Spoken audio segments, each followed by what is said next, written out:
Hai, selamat datang di channel Mancing Kelucuan Aja. Kali ini, aku akan membahas tentang algoritma regresi logistik menggunakan Orange Data Mining. Nanti aku akan menjelaskan datanya seperti apa. Yang kedua, nanti aku akan menjelaskan step by step cara menganalisa data tersebut pakai metode regresi logistik dengan Orange Data Mining. Sebelum itu, subscribe dulu ya. Dan yuk kita mulai. Ini adalah datanya. Contoh kasus, pemberian ASI eksklusif dapat dipengaruhi oleh pengetahuan ibu dan status pekerjaan. Pemberian ASI eksklusif sebagai variabel dependen Y. Variabel independennya status pekerjaan X1 dan pengetahuan ibu X2. Seperti itu. Jadi peneliti ini ingin mengetahui ada pengaruh nggak antara status pekerjaan dan pengetahuan ibu terhadap pemberian ASI eksklusif. Nah, di tabel itu ada datanya seperti itu, ada X1, X2, dan Y. Tadi seperti yang aku jelaskan tadi, Y-nya adalah ASI eksklusif. Jika diberikan ASI eksklusif, itu akan bernilai 1. Namun jika tidak, akan diberi nilai 0. Seperti itu. Lalu X1 itu adalah status pekerjaan. Jika bekerja, itu nilai 1. Kalau tidak bekerja, itu nilainya 0. Lanjut ke X2. X2 itu adalah pengetahuan ibu. Jika 1 tidak memiliki pengetahuan, jika 2 kurang memiliki pengetahuan, 3 cukup, 4 memiliki pengetahuan, dan 5 memiliki pengetahuan yang sangat baik. Seperti itu. Oke, itu adalah ulasan datanya. Lanjut, kita akan analisis datanya menggunakan Orange Data Mining. Yuk.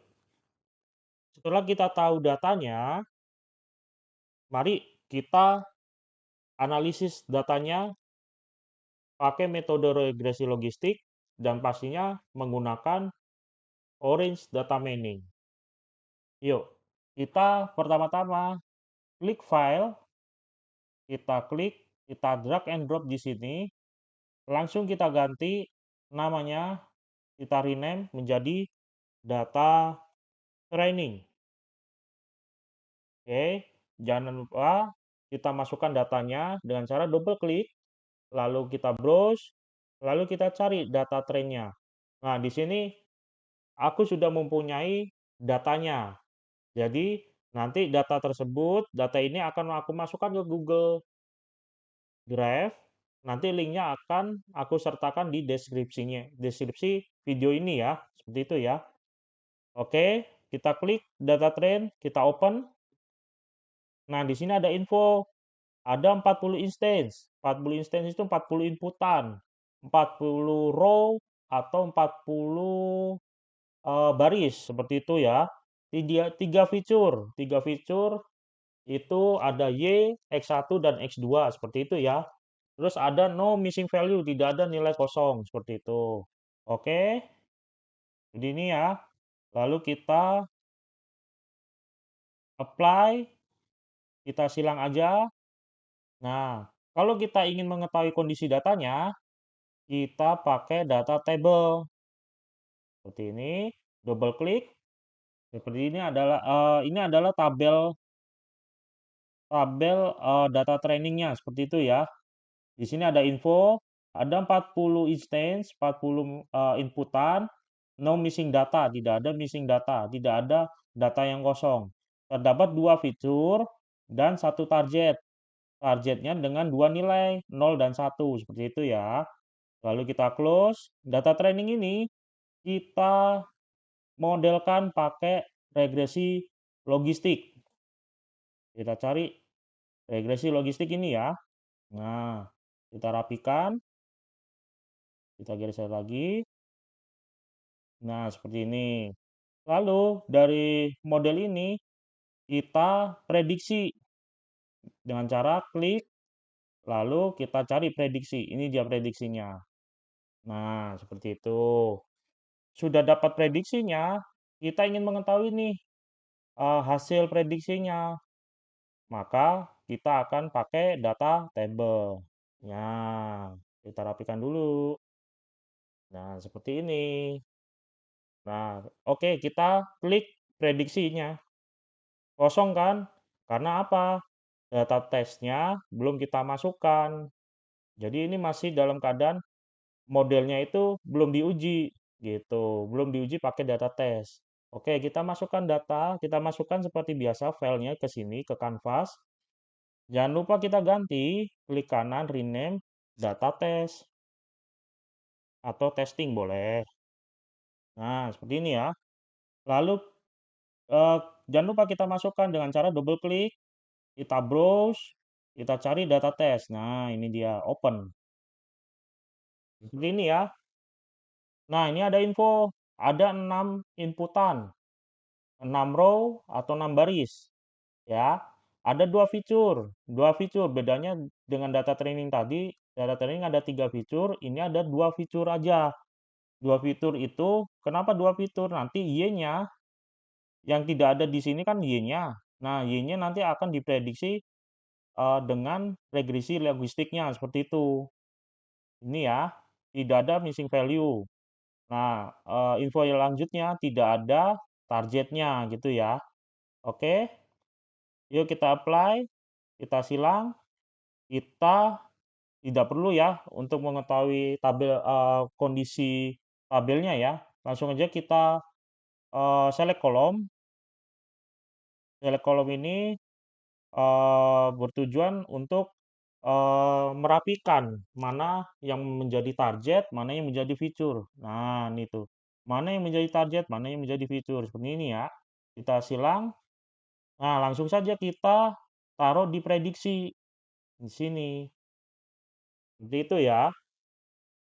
Nah, data testing tadi kan tidak ada Y-nya. Nah, itu ada di sini, di prediksi ini. Yuk kita klik, double klik. Nah, ini ya. Ini Y-nya. Y dari data testing ini. Ada satu-satu, satunya 4 kali ya. 0, 1. Seperti itu ya. Dengan kondisi jika X1-nya 0, X2-nya 5, maka dia 1 gitu. Seperti itu. Kita silang, kita ke data tabelnya. Nah, seperti ini ya. Infonya ada 6 instance, ada 6 inputan no missing data, 2 value no target karena memang tidak ada target kan di data testing. Ini adalah data ya Y yang diprediksi oleh logistic regression gitu. Kita silang. Oke, selesai sampai sini belum karena kita belum mengetahui nih model logistic regressionnya seperti apa, bagus atau tidak, seperti itu.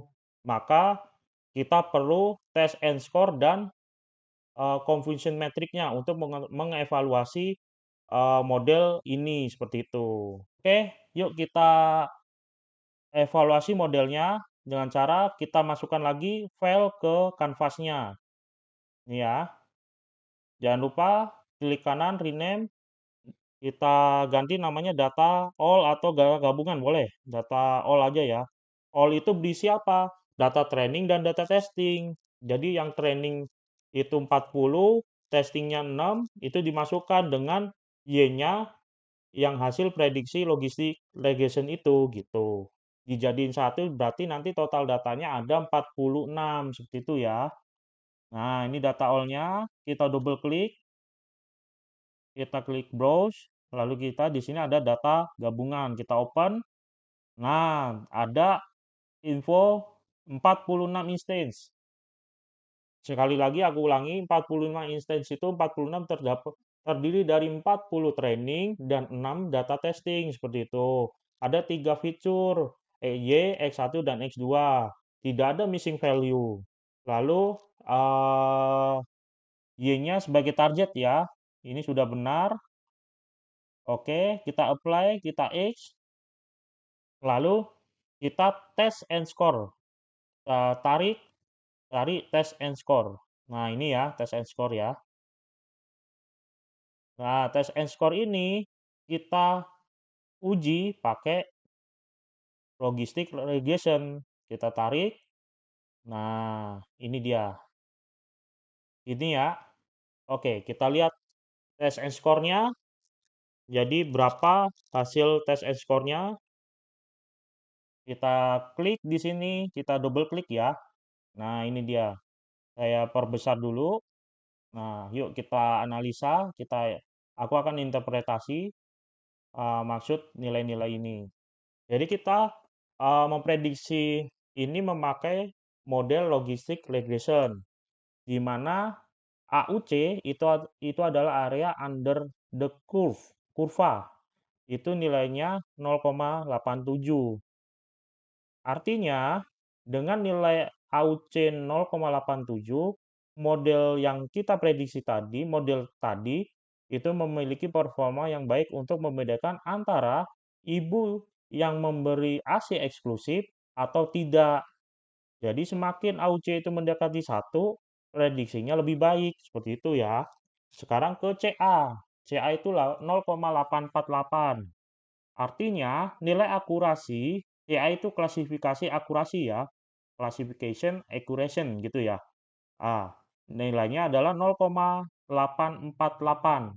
Artinya, nilai akurasi 0,848 berarti model memprediksi dengan benar 84,8% dari semua data. Dari semua data berapa? 46 data itu gitu kan ya. Ini adalah ukuran seberapa sering prediksi model benar secara keseluruhan. Oke, kita lanjut ke F1.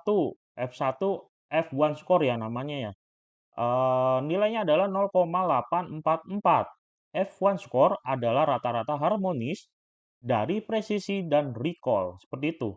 Dengan nilai 0,844, ini menunjukkan keseimbangan yang baik antara keduanya nih. Keduanya itu yang dimaksud adalah presisi dan recall. Terutama dalam konteks ketidakseimbangan antara kelas. Gitu ya. Lanjut, kita ke presisi, precision, PREC. Itu nilainya adalah 0,848. Presisi mengukur berapa proporsi prediksi positif atau ibu memberikan ASI eksklusif. Ya, seperti itu ya. Yang benar-benar positif. Nilai 0,848 itu menunjukkan bahwa 84,8% dari semua prediksi ASI eksklusif itu adalah benar. Seperti itu. Lanjut ke recall. Recall. Nilainya adalah sama, 0,848. Nah, recall ini mengukur seberapa baik model menemukan semua kasus positif sebenarnya. Seperti itu. Ibu yang memberikan ASI eksklusif, ya. Seperti itu ya. Nilai 0,848 menunjukkan model menemukan 84,8% dari total ibu yang memberikan ASI eksklusif. Lanjut ke MCC atau Matthew Correlation Coefficient. MCC adalah ukuran kekuatan korelasi antara hasil prediksi dan data aktual. Nilainya 0,657, menunjukkan hubungan yang cukup kuat yang mengindikasi performa model yang baik meskipun tidak sempurna. Seperti itu ya. Oke, kita silang. Kita lanjut ke dari test score ini kita mengevaluasi lagi modelnya pakai confusion metric. Nah, ini dia confusion metricnya. Oke, aku akan double klik untuk melihat hasilnya. Ini dia. Di sini ada kolom tabel, maaf, ada tabel prediksi dan aktual. 0,0, 0,0, prediksi 0, aktual 0, itu artinya adalah true negatif. Model dengan benar memprediksi 11 ibu yang tidak memberikan ASI eksklusif. Itu ya, 0 prediksi, aktual prediksi. Lalu ada false positif. 1 prediksi, ini ya, 1 prediksi, 0 aktual, false positif. Ya, itu model salah memprediksi. Jadi ada 5 ibu tidak memberikan ASI eksklusif sebagai ibu yang memberikan ASI eksklusif. Jadi alarm alarm ya gitu, alarm false, alarm kesalahan tipe 1 gitu. Jadi ada 5 ibu Ya, ada 5 ya, gitu. Lalu ada false negatif, di sini ada 2 false negatifnya. Model salah memprediksi. Nah, ini ada model nih salah memprediksi. Yang tadinya itu, ibu yang memberikan ASI, ini malah, infonya adalah ibu yang tidak memberikan ASI, gitu. Jadi prediksinya 0, aktualnya 1, gitu ya. Prediksinya jadi model memprediksi ibu itu tidak memberikan ASI eksklusif, padahal aktualnya dia memberikan, gitu. Nah, lanjut ke true positif, 1, 1, true positif. Sebanyak 28 ya, 28 model dengan benar memprediksi 28 ibu memberikan ASI eksklusifnya seperti itu, 1 dan 1. Ya, itu adalah, analisis data pemberian ASI eksklusif, pakai metode regresi logistik yang kita, menggunakan, orange data mining. Jadi, aku sudah menjelaskan, bagaimana kinerja dari modelnya seperti itu ya. Lalu bagaimana yang terakhir, confusion metric untuk mengevaluasi modelnya seperti apa, seperti itu. Seperti itu, analisis datanya. Nantikan video selanjutnya, nanti aku akan membahas, algoritma-algoritma yang lain. Pastinya nanti aku akan menggunakan, untuk menganalisa datanya menggunakan, orange data mining. Oke, nantikan video berikutnya. Bye-bye.